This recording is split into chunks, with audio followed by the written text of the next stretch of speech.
Hello दोस्तों, क्या हालचाल। मैं विपुल राम शर्मा एक बार फिर आप लोगों का स्वागत करता हूं आपके अपने इस प्यारे से परिवार ऑफिशियल वीआईपी क्लासेस में। दोस्तों, आप सभी लोगों का तहे दिल से बहुत बहुत धन्यवाद। आप हमारी सीरीज को बहुत ज़्यादा पसंद कर रहे हैं और इसी तरीके से लग रही है हमारे साथ। कब आप हम आसमान पर चले जाएंगे आपको पता भी नहीं लगेगा। ठीक है, चलिए बात करते हैं आज के बारे में। तो एक नया सेट मैं लेकर आया हूँ आप लोगों के लिए। और मैं जैसे कि मैंने आपको अलग से वीडियोस में भी कहा था कि आप पहले अगर आपके, जैसे कि मैं तो लिमिटेड टाइम में ही वीडियोस बना पाता हूं, आपके पास जितना भी एक्स्ट्रा टाइम बचता है, आप पीयूष वगैरह का या अनंत का अनसोल्ड बाजार में अवेलेबल है, आप उससे अपने क्वेश्चंस को लगाना स्टार्ट कर दें और जिस भी क्वेश्चन में आपको प्रॉब्लम आ रही है उसको मार्क कर दें और मेरी वीडियोस को देखें। वहां से आपको क्लियर चीजें पता लग जाएगी। फिर जो आपके, क्योंकि पहले आपको अपनी तैयारी की जानकारी होनी बहुत जरूरी है। समझ में आ रही है कि नहीं आ रही है बात समझ में? ठीक है। बाकी जिन बच्चों ने कुछ पढ़ा ही नहीं है वो बहुत इत्मीनान से रजाई में बैठ करके मेरे प्रवचनों को सुने और एक एक क्वेश्चन को अच्छे से याद करते रहे। ठीक है, चलिए। बाकी जिन्होंने पूरे ईयर अच्छे से बढ़िया पढ़ाई की है वो अपने आप क्वेश्चंस को लगा सकते हैं। चलिए बात करते हैं आज के बारे में। तो देखें, 2020 हमारा ईयर हमने ले रखा है और इसका सेट नंबर 2 यानी कि 346 XT में लेकर आया हूं आप लोगों के लिए। ठीक है, हर बार की तरह यहां पर भी आपके ए, बे, से, दे, ये है ना, बहुविकल्प, अति लघु, लघु और दीर्घ में क्वेश्चंस मिलेंगे। ठीक है बेटा जी, तो खंड ऐसे स्टार्ट करते हैं। देखें जरा, सबसे पहले मैंने आपको पहले भी बताया था, जिस पोर्शन को आप उठाएंगे सबसे पहले उसी से ही सोल्व करना आप लोग स्टार्ट करेंगे। क्लियर बात समझ में? 3 घंटे का आपका पेपर होता है और एक वीडियो को मैंने सिंपली तरीके से 1-1 घंटे की बना करके आपको पूरा पेपर कंप्लीट कराया था, सेट नंबर 1। अब आगे हम क्या करेंगे, जो क्वेश्चंस हमारे पहले सेट में आ चुके हैं, ठीक है, उनको आप वहां से पढ़ेंगे। बार बार मैं उन्हीं क्वेश्चंस को कराऊंगा तो हमारा टाइम ज्यादा वेस्ट हो जाएगा और जबकि हम सेट फिर कम ही लगा पाएंगे। समझ में आ रही है कि नहीं आ रही है बात समझ में? ठीक है, चलिए बात करते हैं क्वेश्चन नंबर फर्स्ट की। देखिए यार, बहुविकल्प में पूछा गया है, एक प्रकाशित पुंज वायु से जल में प्रवेश करता है, निम्नलिखित में से कौन सा अपरिवर्तित रहेगा? यानी कि माध्यम बदल रहा है, यह बात याद रखना। प्रकाश किरण के लिए जब माध्यम बदलता है तो क्या क्या चीजें बदल जाती हैं, देखिए जरा। ए पर दे रखा है वेग, आयाम, तरंग दैर्घ्य, आवृत्ति। तो उसका सीधा सा जवाब है बच्चों की आवृत्ति जो होता है ना, डी इसका सही है। आवृत्ति जो होता है ना, आवृत्ति कभी भी नहीं बदलती है, बाकी सब कुछ बदल जाता है। क्लियर बात समझ में आ रही है कि नहीं आ रही है? आवृत्ति फ्रीक्वेंसी नहीं चेंज होती है, बाकी सब चेंज हो जाता है। ठीक है, चलिए, है ना, वेग भी बदल जाता है, तरंग दैर्घ्य भी बदल जाती है, आयाम, एम्पलीट्यूड भी चेंज हो जाता है, बस फ्रीक्वेंसी चेंज नहीं होती। Question number 2, PN Sanjay diode के अवक्षय परत में होता है या होते हैं, है ना। ये क्वेश्चन अरिहंत मास्टरमाइंड का जो मॉडल है उसमें भी दे रखा है, लेकिन वहां पर इसका जवाब गलत दे रखा है, याद रखना। ठीक है, मैं बता दूंगा आपको, पेज नंबर भी बता दूंगा। ठीक है, आप अगर मास्टरमाइंड से तैयारी कर रहे हैं तो वहां पर ये क्वेश्चन, इसका आंसर गलत वहां पर बता रखा है। मैं बता देता हूं सही आंसर क्या है। देखें जरा, ए में दे रखा है केवल कोटर, केवल इलेक्ट्रॉन, इलेक्ट्रॉन तथा कोटर दोनों, न तो इलेक्ट्रॉन होगा और न ही कोटर होगा। भाई हमको पता है पीएन संधि डायोड जब बनता है तो हमको पता है एन में कौन होते हैं, कोटर होते हैं, और एन में कौन, पी में कौन होते हैं, कोटर होते हैं, और एन में इलेक्ट्रॉन होते हैं, और दोनों के दोनों इधर से इधर ट्रांसफर जब होते हैं तब जाके डेप्लीकेशन लेयर यानी कि अवक्षय परत बन पाती है। ठीक है, तो अवक्षय परत में तो दोनों होते हैं, इलेक्ट्रॉन भी होता है, कोटर भी होते हैं, तो यानी यहां से इसका आंसर बनेगा सी। ठीक है, इलेक्ट्रॉन व कोटर दोनों हो जाते हैं। क्लियर है बात? चलिए नंबर 3 क्वेश्चन पर चलते हैं। देखें यार, जस्ते की सतह से इलेक्ट्रॉन उत्सर्जन हेतु निम्नलिखित में से कौन सा विकिरण अत्यधिक प्रभावित होगा?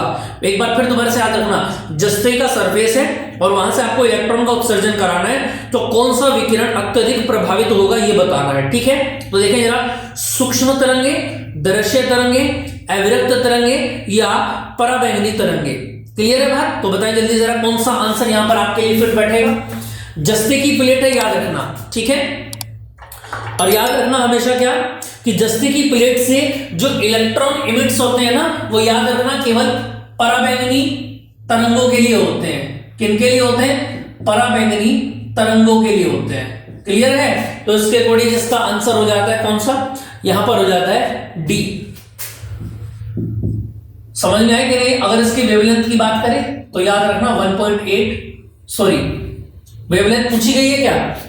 अच्छा, ये तो ऑप्शन वाला है ना, वेवलेंथ पूछी नहीं गई है ना, कोई बात नहीं, लेकिन फिर भी आप इसको लिख देंगे इसकी वेवलेंथ 1 इंटू 10 की पावर माइनस 8 से 4 इंटू 10 की पावर माइनस 7 तक होती है। इसको नोट करके आप लिख लेंगे, ठीक है, कई बार आ जाता है। चलिए, इलेक्ट्रोमैग्नेटिक वेव्स वाले चैप्टर में से था ये, ठीक है। चलिए जरा नंबर 6 में दे रखा है पीएनपी तथा एनपीएन ट्रांजिस्टर के आधार से धारा प्रवाह होता है। देखो, पीएनपी और एनपीएन दोनों के अंदर क्या होता है, धारा प्रवाह होता है। और ये बताना है किनके कारण धारा प्रवाह होती है। एक नंबर 1 मार्क्स में पूछा गया है, इलेक्ट्रॉन द्वारा, विसरण द्वारा, होल्स यानी कि कोटर द्वारा, या बहुसंख्यक आवेश वाहकों के कारण। देखो, अगर मैं बात करूं पीएनपी में तो आवेश वाहक कौन होते हैं, कोटर होते हैं। और एनपीएन में आवेश वाहक कौन होते हैं बच्चा जी, आपने पढ़ा होगा ट्रांजिस्टर में। तो एनपीएन में कौन हो जाते हैं, इलेक्ट्रॉन्स हो जाते हैं। तो दोनों के कारण ही क्या होता है, करंट प्रभाव होता है, यानी कि बहुसंख्यक आवेश वाहकों के कारण। और यहां पर आंसर हो जाता है आपका डी। क्लियर है। चलिए नंबर 5 पर आ जाते हैं। देखिए जरा, निर्वात में किसी प्रकाश की तरंग दैर्घ्य कितनी बता रखी है, 6400 एंगस्ट्रॉम, 6400 एंगस्ट्रॉम है। चलिए अभी चेंज कर देंगे इसको, देखते हैं अभी चेंज करने की जरूरत पड़ती है कि नहीं पड़ती है। देखिए जरा, जलवेश की तरंग दैर्घ्य बताइए, लैम्डा डब्ल्यू, डब्ल्यू का मतलब है वाटर। जलवेश की तरंग दैर्घ्य पूछिए और दे क्या रखा है, जल का अपवर्तनांक दे रखा है 4/3, यही तो है ना। जल का अपवर्तनांक कितना दे रखा है, 4/3 दे रखा है। क्लियर बात समझ में आ गई। चलो जी, सीधी सी बात ये है क्या कि लैम्डा डब्ल्यू बराबर कितना होता है, अगर मैं आपसे पूछूं तो याद रखना lambda upon lambda W. Clear है। तो देखना जरा, लैम्डा कितना है ऊपर से 6400 और लैम्डा डब्ल्यू कितना, सॉरी एन, यहां से एन आएगा भाई, एन। ये क्या है 4/3, 3 ऊपर चला गया तो कितनी बार कटेगा ये, 16 और 16 की 48 एंगस्ट्रॉम। ये आपका आंसर हो जाता है। और क्वेश्चन के अकॉर्डिंग आपका आंसर हो जाता है कौन सा, जल्दी से सी पर एकदम आप मार्क कर सकते हैं। क्लियर बात समझ में आ रही है कि नहीं आ रही है, ठीक है भैया जी। चलिए नेक्स्ट पर चलते हैं, चय। और चय में क्या पूछा गया आपसे, देखना जरा क्वेश्चन, स्क्रीन पर आपके क्वेश्चन दिखा रखा है। एक एक क्वेश्चन कराऊंगा बिल्कुल बेझिझक के साथ, ठीक है। जिन्होंने कुछ भी नहीं पढ़ा वो एक एक क्वेश्चन को नोट करते रहेंगे अपनी कॉपी में। देखिएगा, एक कुंडली के सिरों के बीच 40 वोल्ट का प्रत्यावर्ती वोल्टेज लगाने से, कुंडली के सिरों के बीच यानी टोटल की बात हो रही है ना, यानी VRMS यहां पर बनेगा 40 वोल्ट, ठीक है। इसमें 80 मिली एम्पियर की धारा प्रवाहित हो रही है, यानी I बराबर 80 मिली एम्पियर, यानी कि मिली को हटाएंगे तो 10 की पावर माइनस के 3 आ जाएगा। और यहां से हो जाएगा 8 इंटू 10 की पावर माइनस के 2 एम्पियर, ठीक है बच्चा जी। और पूछा क्या गया है, कुंडली का प्रेरणित प्रतिघात बताइए। प्रतिघात मतलब होता है Z, उल्टे हाथ का खेल है। Z बराबर बोलो क्या होता है, VRMS अपॉन I। तो VRMS कितना ऊपर से बोलो 40 और नीचे कितना I बोलो 8 इंटू 10 की पावर माइनस के 2। Z इक्वल टू बोलो यहां से कितना बनेगा भाई, एक काम कर लो 4/8, 10 की पावर माइनस 3 है, ऊपर जाके क्या हो जाएगा प्लस के 3 और 1 क्या बन जाएगा 4 बन जाएगा। और यहां से कितना बनेगा 4 दूनी 8 यानी कि 0.5, 10 की घात 4। क्लियर बात समझ में आई कि नहीं आई। अब देखो ऑप्शन में आपका कौन सा क्लियर बैठ रहा है, देखना जरा। अगर मैं ऑप्शन के अकॉर्डिंग बात करूं, क्लियर आ रहा है कि नहीं आ रहा है, ऑप्शन में क्या पूछा जा रहा है देखो जरा। हाँ तो ठीक है, इसको क्लियर कर दो आप। ऑप्शन में क्या आ रहा है, ऑप्शन में दे रखा है आपको 2 इंटू 10 की पावर माइनस 3, ये भी नहीं होगा। अच्छा 5 पे समथिंग बैठेगा ना, क्योंकि 5 भी आ रहा है आपका, तो ठीक है ए ऑप्शन हो जाएगा। इसको जब आप कैलकुलेट करेंगे तो 500 ओम आ जाएगा और ए आपका यहां से क्लिक हो जाता है। समझ में आ गई बात, क्लियर है ना। चलो ये हो गया आपका फर्स्ट पार्ट। अब करते हैं सेकंड पार्ट। ऐसे क्वेश्चंस करने आप चिंता ना करें, घबराने वाली कोई बात नहीं है, ठीक है ना। चले भैया देखते हैं बच्चा जी। अब यहां से आ जाता है क्या, खंड कौन सा आ जाता है भैया जी, वे। और खंड वे में क्या पूछ रहे हैं, दूसरे क्वेश्चन का कै पार्ट, ठीक है। चलिए देखिए जरा क्या पूछा गया, निम्नलिखित में से कौन से पदार्थ प्रतिचुंबकीय हैं। अब सबसे पहले पदार्थों को मत देखोगे, पहले आप ये पूछो कि प्रतिचुंबकीय होते क्या हैं। एग्जाम में जब ऐसा क्वेश्चन पूछा जाएगा कि बताइए प्रतिचुंबकीय, जरूरी नहीं प्रतिचुंबकीय पूछे, है ना, वो अलग अलग भी पूछ सकता है आपसे, वो अनुचुंबकीय भी पूछ सकता है। ठीक है, तो आपको सबसे पहले पता होना चाहिए कि जो पूछ रहे हैं उसकी डेफिनेशन क्या है। ठीक है, जैसे उसने क्या पूछा आपसे, उसने पूछा है आपसे कि प्रतिचुंबकीय मैंने आपको बताया था अनुचुंबकीय ए यानी आकर्षण, और प्रतिचुंबकीय प्र यानी प्रतिकर्षण, यानी कि जो आकर्षित नहीं होंगे। सीधी सी बात है। चलो देखते हैं जरा यहां से प्रतिचुंबकीय पदार्थ कौन कौन से हो जाते हैं। देखो पारा, सुनते रहे ना, पारा, कोबाल्ट, एल्यूमिनियम, बिस्मिथ, इन 1 2 3 4 के 4 में से बताना है प्रतिचुंबकीय यानी आकर्षित कौन नहीं होंगे। तो याद रखना बिस्मिथ और कौन बनेगा, कोबाल्ट भी होता है, एल्यूमिनियम, बिस्मिथ और पारा बनेगा। समझ में आ रही बात है नहीं, बिस्मिथ और Hg क्या बनेंगे, प्रतिचुंबकीय बनेंगे। और बाकी के बचे हुए सारे क्या हैं, जल्दी से बताएं, कौन बताएगा, जल्दी से कमेंट करें भैया, कर दिया करें, मैं बाद में चेक कर लूंगा, आप कमेंट कर दिया करें तभी, है ना, थोड़ा सा समय और है, फिर और ज्यादा तकनीक से आपको चीजें पढ़ाई जाएंगी, आप लोगों का सहारा चाहिए बस। तो देखिए जरा बाकी हो जाता है क्या, अनुचुंबकीय आकर्षित होने वाली चीजें हैं। ठीक बच्चा जी, चले बात करते हैं आगे। नेक्स्ट देखिए जरा इसका ख पार्ट, और ख पार्ट में क्या पूछा गया, देखिए जरा 12.8 मेगा इलेक्ट्रोवोल्ट है ना, 12.8 मेगा इलेक्ट्रोवोल्ट यानी ई दे दिया गया, 12.8 मेगा हटाएंगे, ठीक है, मेगा पूछा गया है ना, हम 12.8 मेगा इलेक्ट्रोवोल्ट ऊर्जा वाले न्यूट्रॉन के डी ब्रोगली तरंग दैर्घ्य क्या पूछा गया है, तरंग दैर्घ्य की गणना कीजिए, है ना, लैम्डा पूछा गया है यहां से, मेगा इलेक्ट्रोवोल्ट और क्या पूछा गया, लैम्डा ही तो पूछा है ना, न्यूट्रॉन के बारे में, और न्यूट्रॉन के बारे में पूछा गया है ना, हाँ न्यूट्रॉन के डी ब्रोगली तरंग दैर्घ्य की गणना कीजिए, लैम्डा की बात वैल्यू पूछी गई है यहां से।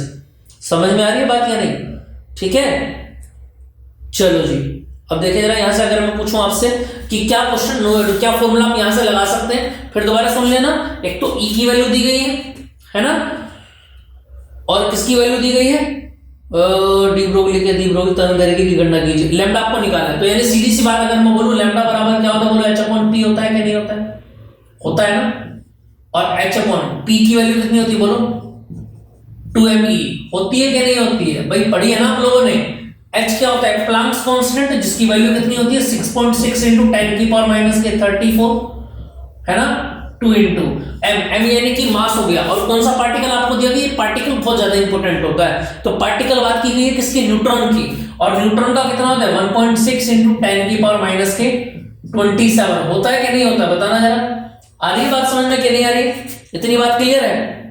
अब देखो जरा आगे क्या पूछा गया आपसे, बोलो जरा, ये बोला गया 12.8 इंटू 12.8, अच्छा एमईवी तो है ना उसके बाद, है ना, तो 12.8 आ जाएगा, लैम्डा पूछा गया ना आपसे, ठीक है, तो मीटर में आपको निकाल के बताना सिंपल, तो उसको याद रखना, इसको आप कन्वर्ट कर सकते हैं यहां से 12.8 × 10⁻6 और इलेक्ट्रोवोल्ट को 1.6 × 10⁻⁻19। अब इसको सोल्व कर लेंगे आप और यहां से इसका आंसर निकाल लेंगे। क्लियर बात समझ, देखो इस तरीके की चीजों में टाइम वेस्ट नहीं करना है। मेरा ये सीरीज कराने का मेन पर्पस बच्चा लोग आप लोगों के लिए केवल ये है कि आपको पता लग जाना चाहिए कि एग्जाम्स में कैसे कैसे क्वेश्चंस आ रहे हैं। समझ में आई बात या नहीं, ठीक है, इस बात को आप अच्छे से ध्यान रखेंगे। बाकी के जोड़ घटा गुणा कराने के लिए मैं आप लोगों को यहाँ पर नहीं आया हूँ, और ना ही मेरा कोई ऐसा उद्देश्य है कि मैं आपको इस तरीके की कैलकुलेशन यहाँ पर क्लियर कराऊं। ठीक है, समझ में आ गई बात या नहीं, ये सब काम 11th में होते हैं जो आपने किए होंगे। ठीक, चलिए, बाकी 11th में तो मौज मस्ती सब करते ही है ना, तो हमने थोड़ी ज्यादा कर ली होगी और हमने थोड़ी कम की थी। ठीक है बच्चा जी, चले, हाँ 11th में तो बच्चे शेर शायरी ज्यादा सुनते हैं ना, वहां पर थोड़ी सी गड़बड़ी चीजें ज्यादा होती हैं, है ना, ठीक है, हाँ चलिए नेक्स्ट क्वेश्चन पर चलते हैं।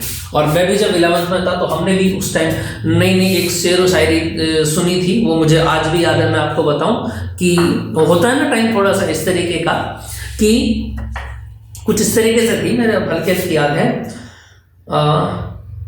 कि कुछ इस तरह कि कुछ इस कदर तोड़ा उसकी बेवफाई ने हमें, कि कुछ इस कदर तोड़ा उसकी बेवफाई ने हमें, कि आज भी अगर कोई हमें प्यार से देखे तो मैं बिखर जाता हूं। ठीक है, चलो आ जाओ अपने काम पर वापस। चलें भैया जी, देखिए जरा नेक्स्ट में क्या पूछा गया। अगर हम बात करें यहाँ पर नेक्स्ट क्वेश्चन आ जाता है, देखें स्क्रीन पर जल्दी से आ जाए, बातों को छोड़ के तुरंत काम पर आ जाया करें, है ना। देखो भाई ऐसा नहीं होना चाहिए कि मैं पढ़ा रहा हूं और तुम बैठे बैठे तुमको नींद आ गई तो मेरा पढ़ाना बेकार है। समझ में आई कि नहीं ये बात? समझ में हमारा, मैं फिर आपको बता रहा हूं, सीरीज को कराने का मेन उद्देश्य ये है कि आपको एग्जाम्स से पहले अपने क्वेश्चंस जो आए हुए हैं वो आपको कंठस्थ हो जाए। समझ में आई? मैं ये नहीं कह रहा हूं रट्टा लगा लो, लेकिन ये आपको पता होने चाहिए, ठीक है, तभी आपके लिए बेनिफिट होंगे। चलिए बात करते हैं नेक्स्ट। देखिए नेक्स्ट क्वेश्चन में क्या बोला गया, गॉस कीपर में बताइए। अगर मैं पूछूं आपसे गॉस कीपर में, भाई अगर कोई खत्म से खत्म बच्चा भी अगर अपने एग्जाम स्कूल में गया होगा, स्टार्टिंग में तो गया होगा, तो मास्टर इस चीज को बहुत अच्छे से पढ़ाता है क्योंकि ये बहुत सिंपल होती है।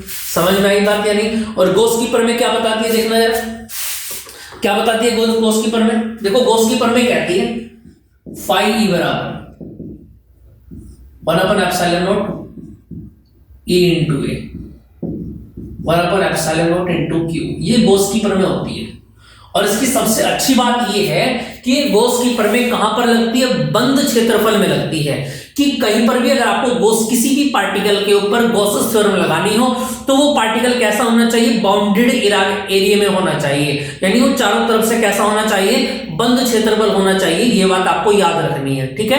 जैसे इस चैप्टर में आपने काफी सारे न्यूमेरिकल्स भी किए होंगे, अनंत लंबाई के तार के कारण वैद्युत क्षेत्र, इस तरीके के क्वेश्चन। तो वहां पर हम क्या करते थे, वहां पर सबसे पहले बच्चा जी हम क्या मानते थे पूरे पार्टिकल को ना लेकर के क्या करते थे, उसमें छोटा सा अल्पांश मानते थे। क्या मानते थे, अल्पांश, एक छोटा सा टुकड़ा डी है ना। समझ में आए क्या नहीं, यानी बंद होना चाहिए। तो यहां पर गॉस कीपर में क्या कहती है कि किसी भी बंद पृष्ठ से गुजरने वाला, इसको आप ऐसे लिख सकते हैं, किसी बंद पृष्ठ से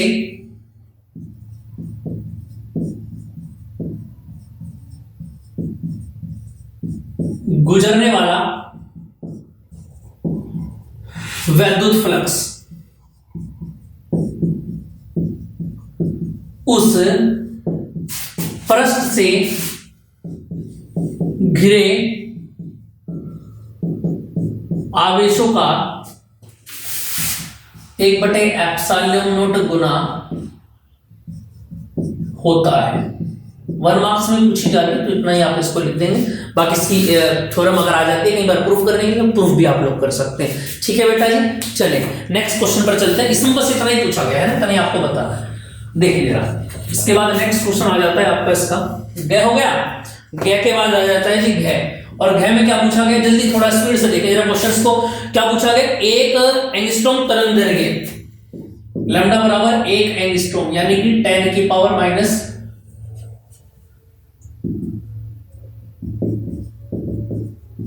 मीटर, ठीक है। एक्स किरण की आवृत्ति कितनी होगी, एक्स किरण की आवृत्ति न्यू बराबर क्या, और सी बराबर क्या होता है, न्यू इंटू लैम्डा होता है कि नहीं होता है, यानी कि न्यू बराबर क्या होता है, सी अपॉन लैम्डा। तो सिंपल सा क्वेश्चन है। सी की वैल्यू 3 × 10⁸ और लैम्डा की वैल्यू बोलो 10⁻⁻10।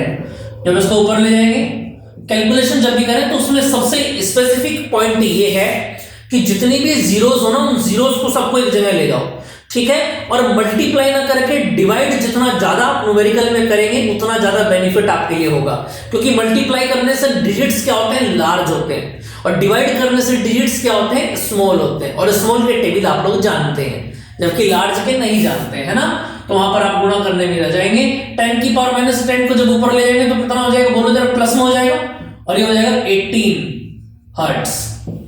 क्लियर है, ये इसका आंसर हो जाता है। ठीक है, नेक्स्ट क्वेश्चन पर आ जाते हैं, जल्दी से देखें जरा। और नेक्स्ट क्वेश्चन में क्या बोला गया, डे,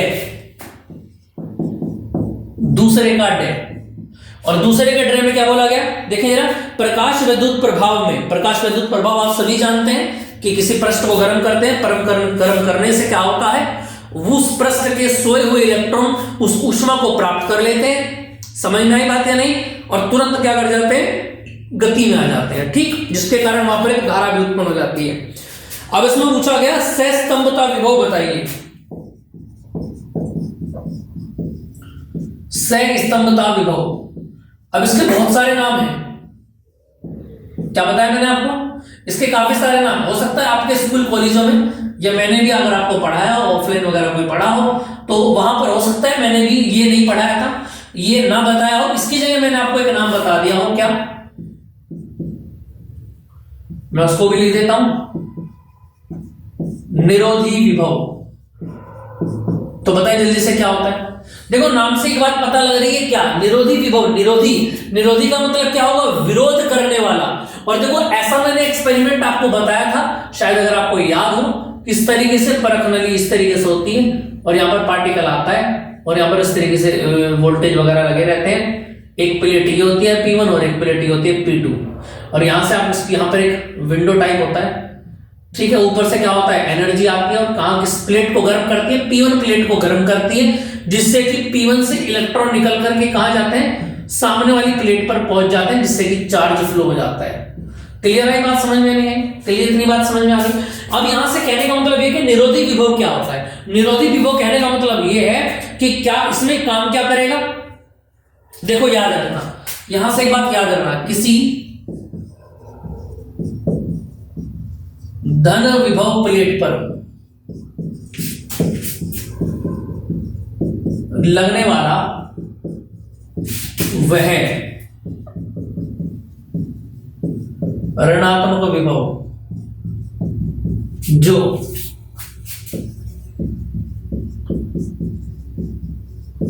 दूसरे पृष्ठ तक इलेक्ट्रॉनों का उत्सर्जन कराने में पूर्णतः विरोध करे, क्या कहलाता है, निरोधी विभव कहलाता है। क्या कहलाता है, ध्यान रखिएगा इसको आप, निरोधी विभव कहलाता है। क्लियर, बात समझ में आ रही है कि नहीं आ रही है? ठीक है, या उनको उत्सर्जन करने में पूर्णतः विरोध करे या वहां तक पहुंचने से उनको रोके। क्लियर है, दोनों बातें आप यहां पर लिख सकते हैं, उत्सर्जन कराने में या इलेक्ट्रॉनों का पहुंचने में पूर्णतः, इसको आप ऐसे लिख सकते हैं, इलेक्ट्रॉनों को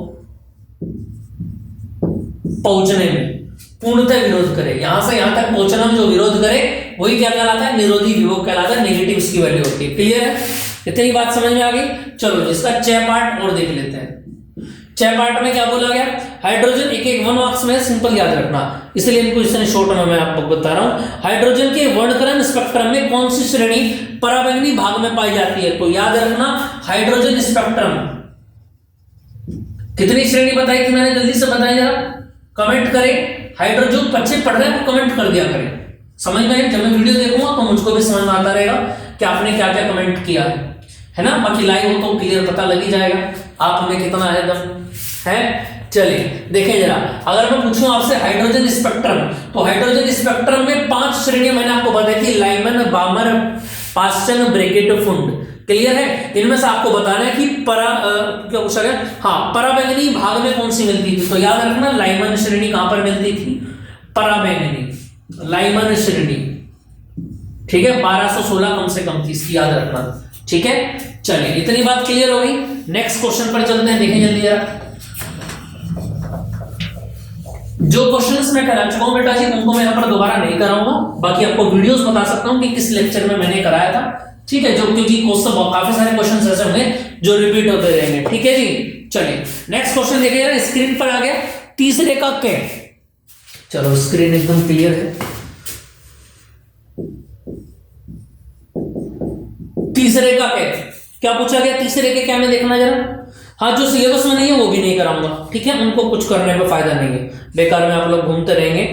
किसी उत्तेजित हाइड्रोजन परमाणु के इलेक्ट्रॉन की ऊर्जा कितनी दे दी गई, ऊर्जा 3.4, उत्तेजित परमाणु के किसी बोला है, कक्षा का नाम नहीं खोला है, तो यानी आप इसको बोल सकते हैं En, ठीक है ना। अगर वो बोल देता दूसरी कक्षा तो E2 बोल देते इसको। इलेक्ट्रॉन की ऊर्जा इतनी है और इलेक्ट्रॉन का कोणीय संवेग का परिकलन कीजिए, L निकालना है आपको, यही तो पूछा है ना भाई, L ही तो पूछा है ना। और अगर मैं पूछूं आपसे L बराबर क्या होता है, N × H/2 2 पाई होता है कि नहीं होता है, बताना जरा। यानी कहने का मतलब ये है 2 पाई तो है हमारे पास, 6 h की वैल्यू भी है 6.6 इंटू 10 की पावर माइनस के 34। क्या नहीं है, n नहीं है। क्या नहीं है हमारे पास, बोलो। देखो n दे तो नहीं रखा उसने क्वेश्चन के अंदर, तो यानी कि यहां से आप इसको करेंगे कैसे, देखना जरा। अगर मैं बोलूं आपसे, इससे आ जाओ। अगर मैं बोलूं आपसे E बराबर माइनस के 13.6 बटे एन स्क्वायर, होता है कि नहीं होता भाई, ये तो फॉर्मूला होता है ना इसका, ठीक है। चलो जी, इलेक्ट्रोवोल्ट में होता है। और आप यहां से बोलो ए की वैल्यू कितनी है, 3.4, और यहां से बनेगा आपका माइनस के 13.6 बटे एन स्क्वायर। माइनस से माइनस कैंसिल हो गया, और एन स्क्वायर बराबर कितना आ गया, 13.6 अपॉन 3.4। पॉइंट से पॉइंट उड़ गया, और कितना बनेगा ये बताना जरा, कितना बन सकता है बोलो। 34 कितनी बार कट सकता है ये, 4 बार कट रहा है क्या, देखना जरा। 16 4 के 12 और 1 13, हाँ 4 आ रहा है, तो यानी n का कितना आ जाएगा बोलो, 2 आ जाएगा। ये किसकी वैल्यू आ गई बेटा जी, n की वैल्यू आ गई। और n की वैल्यू को उठा के कहां रख देंगे, आप यहां पर रख देंगे, इससे कैंसिल हो गया, यहां से आपका आंसर आ जाएगा l इक्वल टू, ठीक है। इसको कर सकते हैं ना, इसको सोल्व कर लेना। 6.6 इंटू 10 की पावर माइनस के 34, और पाई की वैल्यू आ गई यहां से, ठीक है। 22/7 लिख सकते हैं आप, या 3.14 भी लिख दें, कोई दिक्कत नहीं है, ठीक। इसको सोल्व कर लेंगे आप, सोल्व जरूर कर लेना, ठीक है। इसको ऐसा ही मत छोड़ देना, ठीक। इससे आपकी प्रैक्टिस बनेगी बेटा जी, ठीक है। चलिए नेक्स्ट क्वेश्चन पर आ जाते हैं, देखें जरा नेक्स्ट क्वेश्चन क्या आ जाता है। ये कंप्लीट हो गया, देखो स्क्रीन पर क्वेश्चन आ गया आपके, बताना जल्दी से जरा कितना क्या आंसर बनेगा इसका। क्वेश्चन नंबर 6,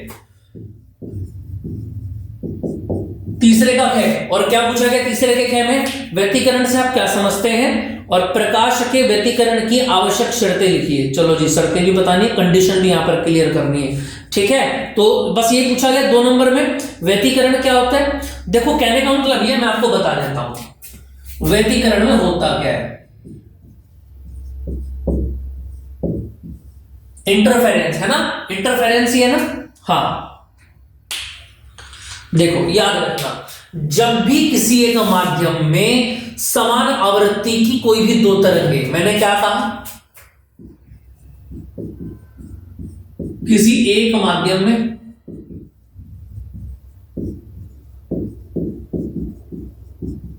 समान आवृत्ति की कोई 2 तरंगे, क्लियर बात समझ में आ रही है कि नहीं आ रही है। कोई 2 तरंगे क्या होती है, एक ही दिशा में चलती हैं, एक ही दिशा में प्रोपोगेट होती है, तो यानी एक ही दिशा में चलती हैं, तो उनके अध्यारोपण से, जब वे आपस में मिक्स हो जाती है, तो उनके अध्यारोपण से कुछ बिंदुओं पर तीव्रता अधिकतम तथा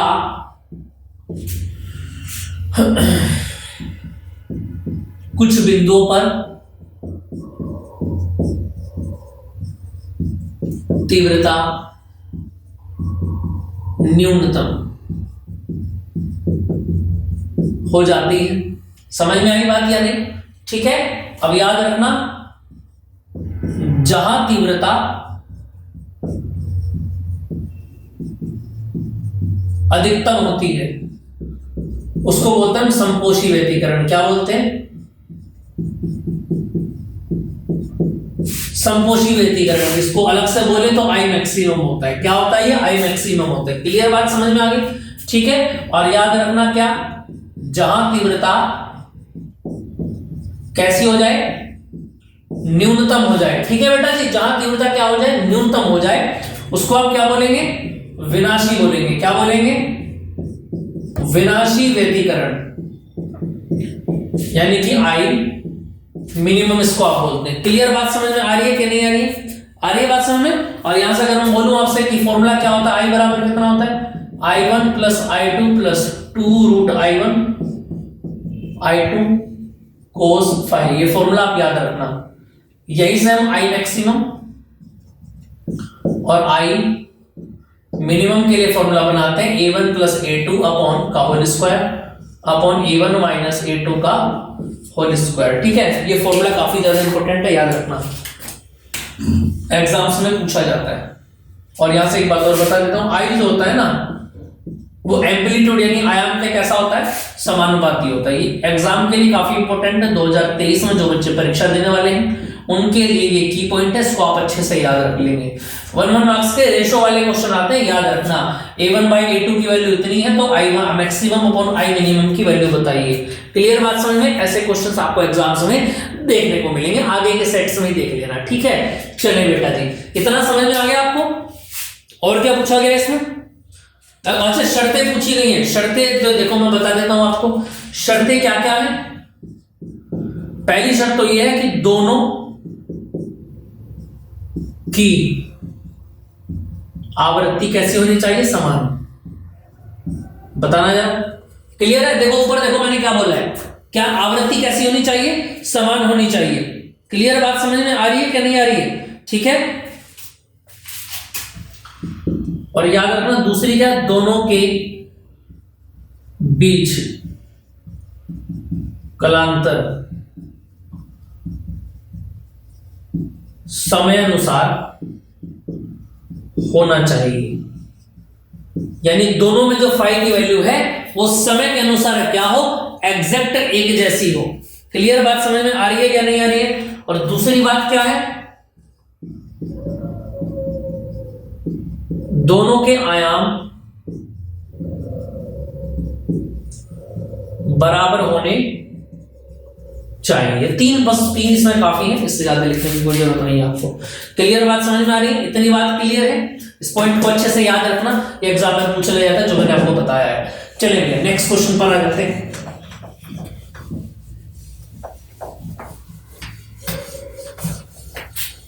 देखिए जरा, नेक्स्ट आ जाता है आपका गैप,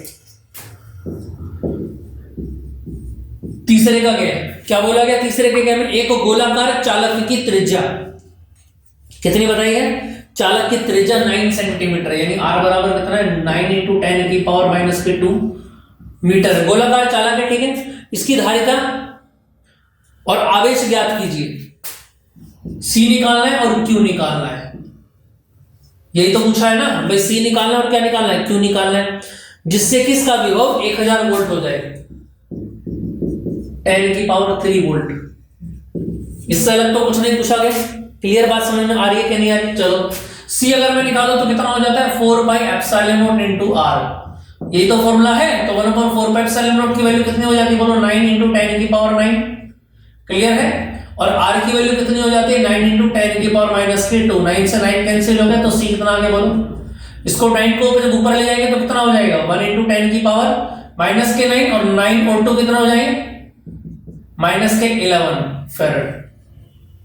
और दूसरे में क्या पूछा गया, क्यू पूछा गया, तो बताना क्यू बराबर क्या होता है, c इंटू v होता है। होता है क्या नहीं होता है, बताना जरा। c कितना है ऊपर से, 10 की पावर माइनस 11, और v कितना है ऊपर से, 10 की पावर 3, और यहां से कितना आ जाएगा बोलो, 11 में से 3 जाएगा तो कितना बच जाएगा, 9। 11 में से 3 जाएगा तो कितना बचेगा, 8 बचेगा भाई, कूलम। क्लियर आ रही है कि नहीं आ रही बात समझ में? देखना है जरा, इसको जल्दी से करें आप। यहां तक की बात क्लियर है? तो 10 की पावर माइनस 8 कूलम यहां से आ जाएगा, और 10 की पावर माइनस 11 फैराड यहां से आ जाएगा। ठीक है, यहां से आगे कोई दिक्कत किसी को? चलिए नेक्स्ट पर चलते हैं जल्दी जरा, छोटे छोटे क्वेश्चन हैं। तीसरे का गैप हो गया, तीसरे के गैप पर चलते हैं। देखें जरा, तीसरे का गैप पूछा गया है, डेविड जर्मन के प्रयोग से क्या निष्कर्ष निकलता है। ठीक है, डेविड जर्मन के प्रयोग, ये तो सिलेबस में है ही नहीं डेविड जर्मन। बाकी डेविड और जर्मन ने क्या कहा था, प्रकाश तरंगों, याद रखना, प्रकाश द्रव्य कणों की जो तरंग प्रवृत्ति है उसको दर्शाया था डी ब्रोगली की सहायता से एक्सपेरिमेंट करके, और इसके 4 ग्राफ बनते थे, लेकिन ये अब आपके सिलेबस में नहीं है तो इसको हमें त्याग देना है। ठीक है, चलिए अथवा में क्वेश्चन और दे रखा है, बहुत बढ़िया क्वेश्चन है, देखें जरा, देखो स्क्रीन पर आपको दिखाई रखा है। अब इस क्वेश्चन को अगर मैं दिखाऊं तो देखिए स्क्रीन पर आपको दिखाई रखा है। अगर मैं बात करूं, देखो यहां से करंट जा रहा है, जिस पॉइंट से करंट जा रहा है उसको ए बोलेंगे, और जहां से वापस आ रहा है उसको बी बोलेंगे। अब देखो डायग्राम आपको सेट दिखाई दे रहा होगा। ठीक है, ए से करंट गया और जाकर के सबसे पहले 2 ओम में गया, फिर उसके बाद 3 ओम में गया और उसके बाद 5 ओम में गया और फिर वापस से आई बराबर 2 एम्पियर नीचे लिखा हुआ है, वापस आ गया बाहर। तो यानी आई कितना है हमारे पास 2 एम्पियर। क्लियर बात समझ में आ गई। अब पूछा क्या आपसे, संचित ऊर्जा बताइए यू बराबर क्या, भैया आपको यू बताना है। क्लियर बात समझ में आई कि नहीं आई, बताना जरा यू का फॉर्मूला क्या होता है भाई। जो मुझे वैसा तो 3 फॉर्मूले होते हैं यू के, लेकिन जो मुझे एग्जैक्ट लग रहा है, जो मैं लगा सकता हूं यहां पर, वो कितना है, यू बराबर कितना लगेगा, हाफ सी स्क्वायर लगेगा। सी की वैल्यू दे रखी है तो उसने देखना जरा, हाँ सी दे रखा है उसने 2 माइक्रोफैरड, यानी 2 × 10⁻⁻6 माइक्रो हटाएंगे तो 10⁻⁻6 आ जाएगा। इतना आप लोग जानते ही होंगे। ठीक, अब यानी कि मुझको क्या चाहिए, केवल जैसे मैं क्वेश्चंस को करता हूं ऐसे करें आप। सी की वैल्यू कितनी है 2 × 10⁻⁻6, तो मुझको क्या चाहिए, v चाहिए। आ रही है कि नहीं आ रही है बात समझ, मुझको क्या चाहिए, v की जरूरत है, v यहां पर चाहिए और v मेरे पास है नहीं। तो कहने का मतलब है v को निकालेंगे कैसे, क्वेश्चन के अंदर आओ दोबारा से। v निकालने के लिए आपको क्या करना पड़ेगा, बताना जरा भाई। अगर मैं पूछूं आपसे AB के बीच में आपको v निकालना है, तो v बराबर क्या लगाना पड़ेगा, IR। तो देखना जरा I कितना है 2 एम्पियर। अब आपको R चाहिए, A और B के बीच में टोटल R चाहिए। तो देखना जरा, अगर मैं बोलूं R कितने, 3 रेसिस्टेंस इसके अंदर जोड़ रखे हैं, 2, 3 और 5, और तीनों के तीनों कैसे, श्रेणी क्रम में है। कैसे है, श्रेणी क्रम में, यानी R AB बराबर कितना कितना जुड़ेगा, 2 जुड़ेगा, 2, 3 और 5 कितना आ जाएगा, बोलो जरा। 5 और 3 8 और 2 10 ओम आ गया।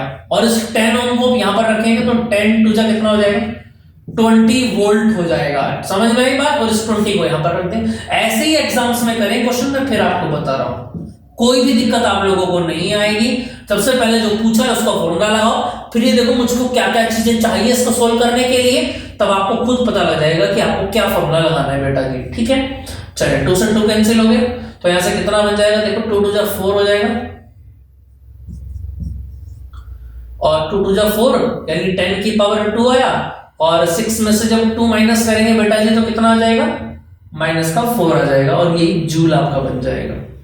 समझ में आ गई बात, यहां तक किसी को कोई दिक्कत, चले 4 × 10⁻⁻4 जूल।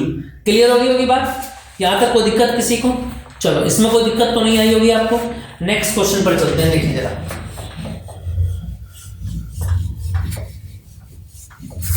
जल्दी से चले जरा। अब नेक्स्ट में क्या पूछेगा, खंड द आ गया आपका 4th।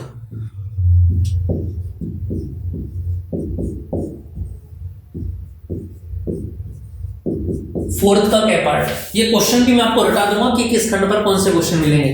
तो 4th, अब तक हमको क्या मिले थे, 2 मार्क्स के क्वेश्चन मिले थे 3rd क्वेश्चन के अंदर। अब 4th में आ गए, तो 4th में एंट्री करते क्वेश्चंस कितने मिलेंगे, याद रखना 3 मार्क्स के क्वेश्चंस मिलेंगे, यानी थोड़ा सा लेंथी यहां पर पेपर आपका होने लगेगा। देखिए क्या पूछा गया, खंड द में 4th के क्या में, एंड गेट का प्रतीक चिन्ह, बुलियन व्यंजक और सत्यता सारणी बनाइए। एंड गेट, ये लो जी। अब मैं आपको एक बात बता दूं कि आपको मास्टरमाइंड के बाहर जो सिलेबस दे रखा है उसके अंदर गेट की कहीं पर भी कोई जानकारी नहीं है। समझ में आ रही है, बुलियन व्यंजक, बाइनरी, कंप्यूटर लैंग्वेज की कोई जानकारी नहीं, लेकिन फिर भी मैं आपको बता रहा हूं बेटा जी, इनको आप पढ़ के जाना है एग्जाम में। समझ में आई कि नहीं, बाकी मैं इसके लिए अलग से क्लास भी बना दूंगा आपकी, जिसमें मैं टोटल गेट्स, जितने भी लॉजिक गेट्स होते हैं सबको एक एक खोल करके आप लोगों के सामने प्रस्तुत करूंगा। ठीक है, चाहे 1 घंटे से ऊपर की क्लास हो जाए कोई दिक्कत नहीं, एक ही वीडियो में सब कुछ खत्म कर दूंगा। ठीक, चलिए बात करते हैं आगे। अगर मैं बोलूं आपसे एंड गेट क्या होता है, तो याद रखना एंड गेट बनता कैसे, ये लो जी, ये एंड गेट बन गया। क्या बन गया, ये दूसरे वाला मार्कर कहां गया, अच्छा मेरे पास ही, चलो जी ये लो जी, देखो जी। अगर मैं पूछूं आपसे क्या,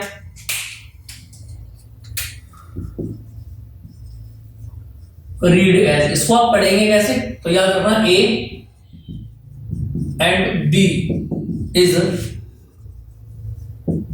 इक्वल टू वाई। क्लियर आ गई बात समझ में, इसको सभी पढ़ सकते हैं ना, कोई दिक्कत तो नहीं है ना किसी को। अगर मैं बोलूं आपसे नोटेशन क्या होता है, अगर मैं बोलूं आपसे इसका नोटेशन क्या होता है, तो याद रखना इस तरीके से नोटेशन बनेगा। भाई लोग एग्जाम में बहुत पूछा जा रहा है, इसको अच्छे से याद रख लेना।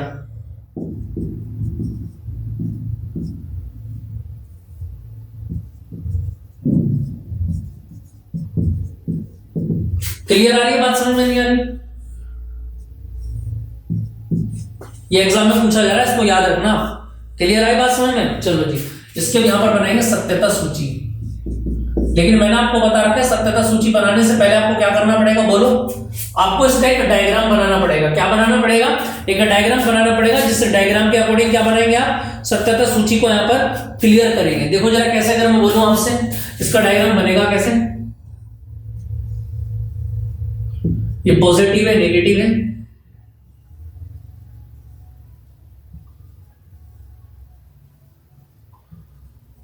ये लो जी। इसके सामने यहां पर एक बल्ब हमने लगा दिया, थोड़ा सा रंगीन बल्ब लगा देते हैं।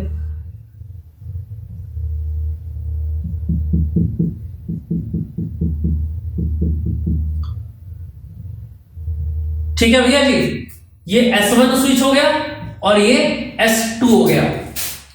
ठीक है, तो इन्हें अपनी सत्यता सारणी जो हम बनाएंगे तो कैसी बनाएंगे देखना जरा, कुछ इस तरीके से सारणी हम लोग बनाएंगे।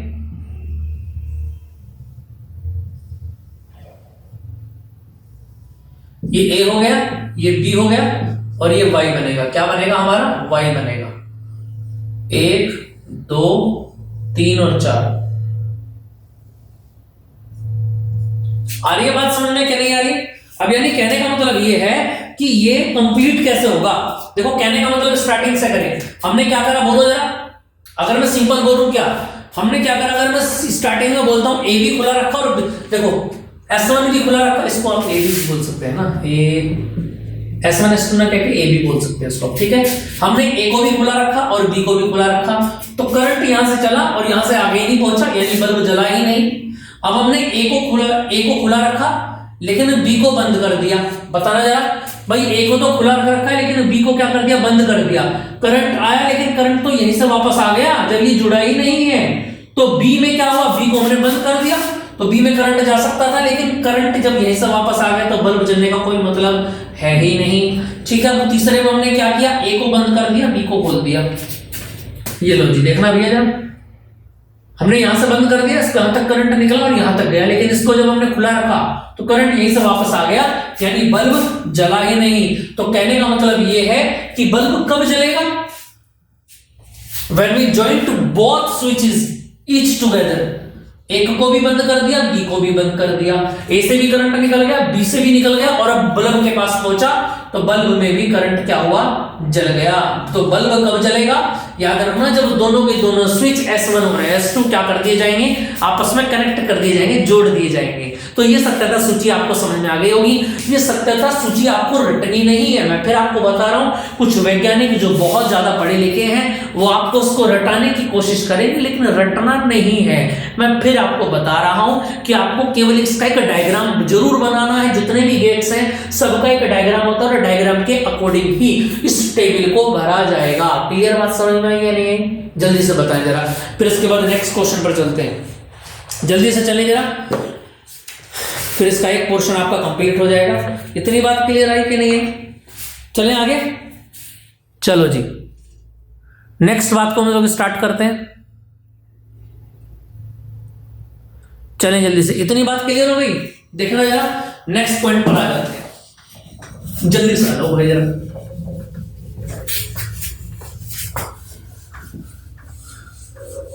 देखना जरा नेक्स्ट में क्या बोला गया, क्वेश्चन नंबर कौन सा है भैया, देखिए जरा। गै में अर्धवायु से क्या तात्पर्य, तो आपके सिलेबस में है ही नहीं, इसको तो आप छोड़ दो तुरंत एकदम। गै में आ जाते हैं, विद्युत परिपथ के लिए किरचॉफ का नियम लिखिए और उसकी व्याख्या भी कीजिए, है ना।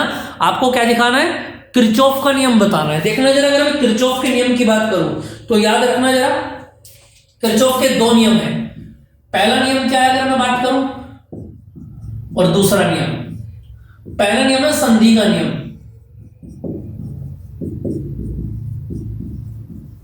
किस चीज का नियम है, संधि का नियम। क्लियर बात। और दूसरा है वोल्टता का नियम।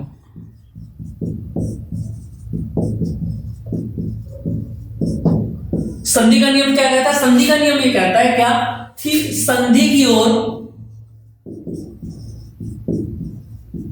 संधि की ओर आने वाली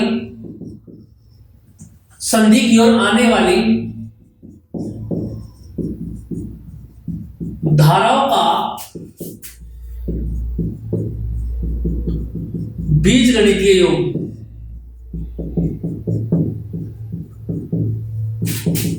संधि से जाने वाली धाराओं के बीजगणितीय योग के बराबर होता है। यानी कहने का मतलब ये बेटा जी देखना जरा, मान लीजिए संधि है, ये करंट यहां से आया और देखो ये इधर से करंट आ रहा I1, ये इधर से आ रहा I2। अब यहां से गया I3, यहां से गया I4 और यहां से गया I5। अगर मैं आपसे पूछूंगा संधि की ओर आने वाली धारा संधि कौन सी है, यहां पर जहां पर सारे के सारे करंट मिलेंगे, ज्वाइंट होंगे, उसी को हम संधि बोलते हैं, है ना। तो देखना जरा, अगर मैं बोलूं आपसे क्या, I1 और I2 का योग किसके बराबर होगा बोलो, जाने वाली। देखो अगर आप इस पर खड़े हो तो आपको ऐसा दिखेगा I1 आपकी तरफ को आ रहा है और I2 आ रहा है, तो दोनों जुड़ गए। लेकिन यहां से जा कौन कौन रहे बताना, I3, I4, I5। बताओ जरा, समझ में आ रही है कि नहीं आ रही है बात समझ में। यही आपका क्या बन जाता है, संधि का नियम।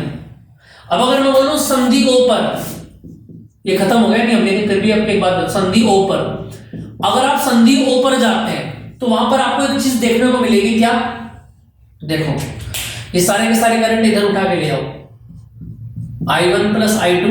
जब I3 को इधर लाओगे तो कैसा बन जाएगा, माइनस के I3। I4 को जब इधर लाओगे तो माइनस के I4। I5 को जब इधर लाओगे तो माइनस के I5, और सब के सब जुड़ गए तो बराबर किसके होंगे, 0। यानी कहने का मतलब ये हो बेटा जी, अगर आप संधि के ऊपर हैं, अगर आप संधि के ऊपर जस्ट ऊपर खड़े हुए हैं, स्टैंड कर रहे हैं आप संधि के ऊपर, तो संधि के ऊपर धाराओं का कुल योग कितना हो जाता है, 0 हो जाता है। समझ में आई कि नहीं आई बात, समझ में बताना जरा, यहां तक की बात समझ में आ रही है कि संधि के ऊपर धाराओं का कुल योग कितना हो जाता है, 0 हो जाता है। उसके बाद वोल्टता का नियम करते हैं। अब वोल्टता का नियम क्या बात कहता है देखना जरा। अब इसमें क्वेश्चन क्या रहता है कई बार, जैसे 1 2 3 4 5 करंट दे रखे हैं, तो 5 में से कोई भी 4 आपको दे देगा और 5वां आपसे पूछ लेगा। समझ में आएंगे, तो सिंपल आप कर सकते हैं, पहला नियम लगा करके। वोल्टता का नियम क्या कहता है देखो, मैं बता देता हूं पहले, सिग्मा E बराबर सिग्मा IR। आ रही है कि नहीं आ रही बात समझ में। यानी कहने का मतलब ये है क्या, कि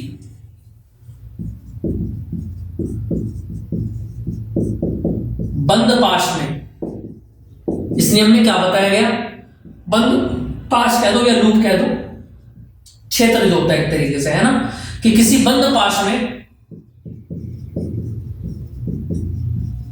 विद्युत वाहक बलों का कुल योग क्रमशः प्रतिरोधों तथा उनमें बहने वाली धाराओं के गुणनफल के योग के बराबर होता है। क्लियर आ रही है बात समझ में, बलों के योग के बराबर होता है। क्लियर आई बात समझ में। यानी कहने का मतलब ये कि सिग्मा ई बराबर क्या होता है, सिग्मा IR के होता है। यहां तक कोई दिक्कत किसी को, इतनी बात समझ में आ रही है। यानी इसका डायग्राम को भी अगर मैं बताऊं ऐसे, तो इस तरीके से आप बता सकते हैं कि बैटरी में जिस तरीके से ये है, ये प्लस ये माइनस, ये प्लस ये माइनस, ठीक है।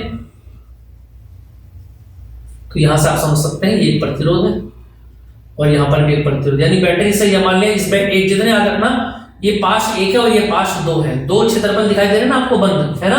तो बारी बारी से पहले में भी हम ये लगाएंगे और दूसरे में भी ये लगाएंगे। क्लियर है। यानी यहां से एक बैटरी से एक ही करंट निकलता है, याद रखना। 2 बैटरी दिखाई दे रही है तो I1 उससे निकलेगा और I2 इससे निकलेगा।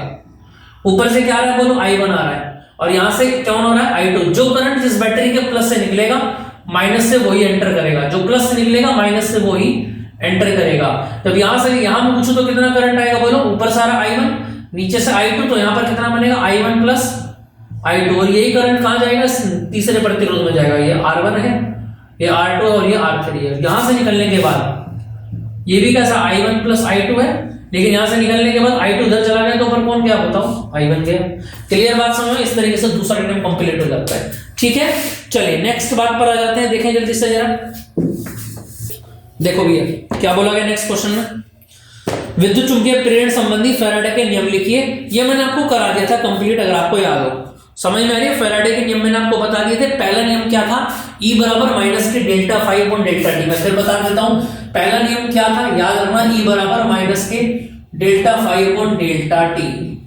क्लियर बात समझ में आ रही? और दूसरा नियम क्या था, प्रेरित धारा का, कि प्रेरित धारा सदैव उस कारण का विरोध करती है जिससे वह स्वयं उत्पन्न होती है। समझ में आई बात? यही क्या था, इसके नियम थे। ठीक है, विद्युत चुंबकीय प्रेरण संबंधी नियम। क्लियर बात समझ में आ रही है कि नहीं आ रही? अच्छा, इसमें एक पॉइंट दे रखा है, उसको आप देख लो बस, केवल ये मैं आपको बता देता हूं। क्या इसमें पूछा गया है कि परिनलिका के स्वप्रेरण गुणांक का सूत्र प्राप्त कीजिए। ये मैं आपको बता देता हूं, सूत्र प्राप्त कीजिए। अब अगर मैं सूत्र पूछूं स्वप्रेरण गुणांक का, तो स्वप्रेरण गुणांक कितना होता है देखना जरा, L बराबर फाई अपॉन आई होता है कि नहीं होता है? अरे ये तो होता है ना, L बराबर फाई अपॉन आई, यानी मुझको क्या निकालना पड़ेगा, फाई निकालना पड़ेगा। इतनी बात समझ में आ रही है? ये नहीं आ रही है, बताना जल्दी जरा। मुझको क्या निकालना पड़ेगा, फाई निकालना पड़ेगा। और फाई निकालने के लिए आपको क्या करना पड़ेगा, बताना जरा।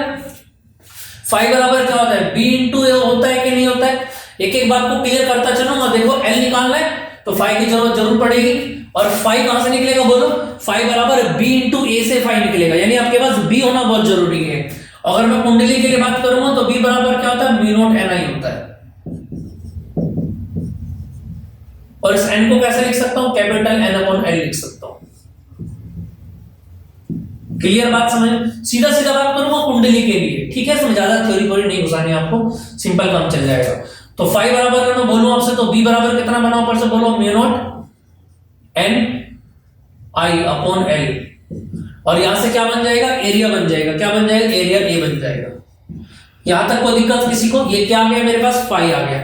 और इस फाई को ही आप जवाब ऊपर रखेंगे तो देखना जाएगा L बराबर कितना बन जाएगा। फाई को जवाब रखोगे, I से भाग करोगे तो I से I कट जाएगा, तो क्या बचेगा बोलो, म्यू नॉट Na अपॉन क्या बनेगा बोलो, L बनेगा।